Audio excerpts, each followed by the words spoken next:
GCIT is one of the most important programs. Every day is good for study.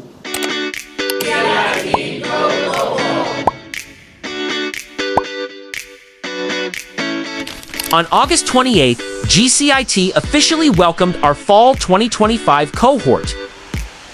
Director Trisha Lin kicked things off by warmly welcoming our new students from various countries.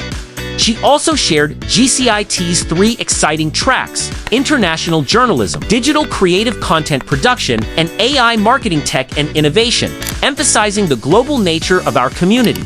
Professors excitedly introduced courses designed to empower students with vital theoretical insights and hands-on skills, such as digital imaging and media practice and human-robot interaction. Additionally, industry leaders from PTS, Taiwan Mobile, and Radio Taiwan International shared encouraging video messages. We were honored to have NCCU President Tsai-Yen Li join us in person, highlighting GCIT as a unique and international program.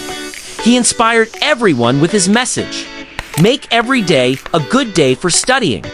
We also invited GCIT alumni to share their learning journeys.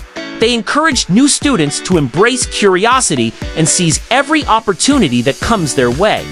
Following this, there was an exclusive tour of our GCIT New Media Studio, where students had a first-hand look at the state-of-the-art equipment they will be using to bring their ideas to life. Welcome to GCIT. We can't wait to see the impressive stories you'll create along the way.